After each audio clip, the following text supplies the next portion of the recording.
ಅನಿರ್ದಿಷ್ಟಾವಧಿ ಹೋರಾಟ ಕೂಡ ಆಗ್ತಾ ಇದೆ. ಯಾವಾಗ ನ್ಯಾಯ ಸಿಗುತ್ತೆ? 402 PSC ಅಭ್ಯರ್ಥಿಗಳ ಭವಿಷ್ಯ ಯಾವಾಗ ನಿರ್ಧಾರ ಆಗುತ್ತೆ? ನಾಳೆ ಅಧಿವೇಶನದಲ್ಲಿ ಗೃಹ ಮಂತ್ರಿಗಳು ಏನು ಉತ್ತರ ಹೇಳ್ತಾರೆ ಕೇಳಬೇಕಿದೆ. ಏನಾಗ್ತದೆ KPSCದು ಹಗರಣ ಆಗಿದೆ, ಅದರಿಂದ ನ್ಯಾಯ ಸಿಗಲಿಲ್ಲ. ಯಾಕಂದ್ರೆ ಮುಖ್ಯಮಂತ್ರಿಯಾಗಿ ಹಿಂದಿನ ಮುಖ್ಯಮಂತ್ರಿಗಳಿರಲಿ ಎಲ್ಲರೂ KPSC ಹಗರಣದಲ್ಲಿ ಅವ್ರದ್ದು ಪಾಲಿದೆ. ಹೀಗಾಗಿ ಅಲ್ಲಿ ನ್ಯಾಯ ಸಿಗುವಂಥದ್ದು ನಾವೇನು ನಿರೀಕ್ಷೆ ಮಾಡಿದ್ದೀವಿ, ಸಿದ್ದರಾಮಯ್ಯ ಅದು ಸಿಗಬೇಕು. ಮತ್ತು ನಾಳೆ ನೋಡೋಣ ಅಧಿವೇಶನದಲ್ಲಿ ಇನ್ನೂ ಭಾಳಷ್ಟು ಇದು. ಇವತ್ತು ವಯೋಮಿತಿ ಮೀರಿದಂಥ ಪೊಲೀಸ್ ನೇಮಕಾತಿನೂ ಒಂದು ಕೂಗಿದೆ. ಏನು ನಮ್ಮ ಯುವಕರು ವಯೋಮಿತಿಯನ್ನು ಕರೋನಾ ಸಂದರ್ಭದಲ್ಲಿ ಏನು ಕರೀಲಿಲ್ಲ ನೇಮಕಾತಿ ಕೊಡಲಿಲ್ಲ, ಅದೂ ಇದೆ. 402 PSIಗಳು ವೃತ್ತಿಗಾಗಿ ಕಳೆದ 3-4 ವರ್ಷದಿಂದ ಅಲ್ಲಾಡ್ತಾ ಇದ್ದಾರೆ. ಇದ್ರ ಬಗ್ಗೆನೂ ಸದನದಲ್ಲಿ ಮಾತಾಡ್ತೇವೆ.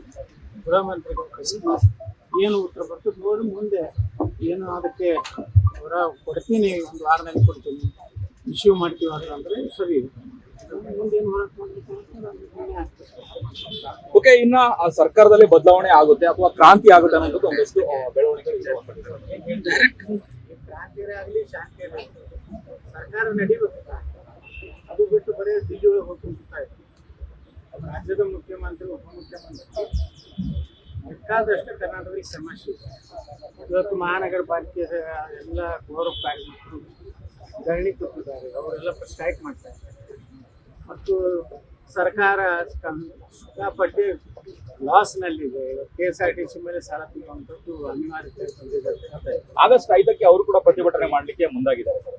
ಅದೇ ಇದು ಏನು ಸರ್ಕಾರದ ಯಾವುದೇ ಸ್ಪಷ್ಟ ನೀತಿ ಇಲ್ಲ, ಗ್ಯಾರಂಟಿ ಒಂದು ಬಿಟ್ಟರೆ ಇವರು ಯಾರು ದುಡಿತಾ ಇದ್ದಾರೋ ಅವ್ರಿಗೆ ಸಂಬಳ ಕೊಡ್ತಾ ಇಲ್ಲ, ದುಡಿಲಾರ್ದವ್ರು ಸಂಬಳ ಕೊಡ್ತಾ ಇದ್ದಾರೆ ಗ್ಯಾರಂಟಿ ಅಂತ. ಕೆಲವೊಂದು ಏನು ಪ್ರೊಡಕ್ಟಿವ್ ಅಂತ ಯೋಜನೆಗಳಿಲ್ಲ. ಇವತ್ತು ಗೋರ್ ಕಾರ್ಮಿಕರು ದುಡಿತಾ ಇದ್ದಾರೆ, ಪೊಲೀಸ್ ನೇಮಕಾತಿ ಆಗಬೇಕು, PSI ನೇಮಕಾತಿ ಆಗಬೇಕು. ಲೇಟೆಸ್ಟ್ ಹಾಗೂ ಇಂಟ್ರೆಸ್ಟಿಂಗ್ ಸುದ್ದಿಗಳಿಗಾಗಿ ಬಾಸ್ ಟಿವಿ ಕನ್ನಡ ಚಾನೆಲ್ನ ಸಬ್ಸ್ಕ್ರೈಬ್ ಮಾಡಿ. ಹಾಗೆಯೇ ಬೆಲ್ ಐಕಾನ್ ಪ್ರೆಸ್ ಮಾಡಿ. ಇದರ ಜೊತೆಗೆ ಫೇಸ್ಬುಕ್, ಇನ್ಸ್ಟಾಗ್ರಾಮ್, ಎಕ್ಸ್ನಲ್ಲೂ ಮಿಸ್ ಮಾಡದೆ ಫಾಲೋ ಮಾಡಿ.